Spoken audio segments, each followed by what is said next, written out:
an honest woodcutter.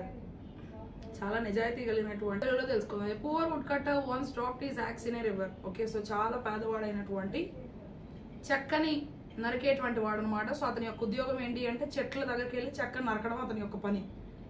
So అతని యొక్క గొడ్డల్ని ఏం చేస్తాడు అంటే నదిలో పడేసుకుంటాడు. And angel quickly went into the water. Okay, so అప్పుడు ఏం జరిగిద్దంటే అప్పుడు ఒక దూత ఏం చేసిద్దంటే గబగబా నీళ్ళలోకి వెళ్తుంది అనమాట. గబగబా నీళ్ళలోకి వెళ్ళి and came out with a gold and silver axe. Okay, so అప్పుడు బయటకు వచ్చి అందులో నుండి ఒక బంగారు గొడ్డలి ఒక వెండి గొడ్డల్ని తీసుకొస్తుంది. When the angel asked the woodcutter, అప్పుడు ఏంజల్ అడుగుతూ ఉంటుంది అనమాట ఈ యొక్క చెక్క నరికేటువంటి వ్యక్తిని. ఏమని అడుగుతుందంటే విచ్ వన్ వాస్ హిస్, ఏది నీది, బంగారపుదా వెండిదా, ఏ గొడ్డలు నీది అని చెప్పి అడిగింది. He said no, these are not mine. Okay, so అప్పుడు అతను చెప్పాడు ఈ రెండు గొడ్డల్లో ఏది కూడా నాది కాదు. Then the angel brought him the axe.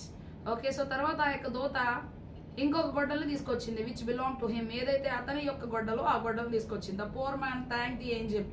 Okay, so అప్పుడు ఆ పేదవాడైనటువంటి వాడు ఆ యొక్క దూతకి ధన్యవాదాలు తెలియజేశాడు. The angel was so proud of his honesty. Okay, so ఆ యొక్క దూత ఇతని యొక్క నిజాయితీని చూసి చాలా గర్వపడింది. That she gave him the gold. Okay, so అప్పుడు ఆ దూత ఏం చేసింది అంటే మంచిగా ఉన్నటువంటి బంగారు గొడ్డల్ని and silver axes. Okay, so బంగారు వెండి గొడ్డలను కూడా అతనికి ఇచ్చింది అనమాట. సో ఆ రెండు గొడ్డలను కూడా ఇచ్చింది. The woodcutter became rich. Okay, so బంగారు గొడ్డలి వెండి గొడ్డలి తీసుకున్న తర్వాత అతను చాలా ధనవంతుడు అయ్యాడు.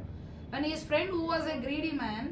ఓకే, సో అతని యొక్క స్నేహితులైనటువంటి వాడు ఎవరైతే చాలా పిసినారు వాడో came to know about this, దీని గురించి తెలుసుకున్నాడు ఈ యొక్క విషయాన్ని. ఈ డిడ్ ద సేమ్ థింగ్, అతను కూడా వచ్చాడు ఆ నది దగ్గర నరుకుతా ఉన్నాడు. ఒకేసారి ఆ గొడ్డలను అందులో పడేశాడు. The angel of water came up again, మరలా నీళ్ళలో ఉండేటువంటి ఆ యొక్క దూత పైకి వచ్చింది అనమాట. The greedy man said that the gold axe was his. అప్పుడు ఆ పిసినారు వాడు ఏం చెప్పాడు అంటే ఆ బంగారు గొడ్డలు తీసుకొచ్చి చూపించినప్పుడు ఆ బంగారు గొడ్డలు నాదే అని చెప్పాడు. The angel did not come back. అప్పుడు ఇంకా దూత మరలా వెనక్కి రాలేదనమాట. The greedy man lost his iron axe too. Okay, so తనకున్నటువంటి ఇనుప గొడ్డలను కూడా అతను పోగొట్టుకున్నాడు. ఆ దూత మరలా తిరిగి రాలేదు. ఆశను బట్టి అత్యాశను బట్టి అంతా కూడా పోగొట్టుకున్నాడు.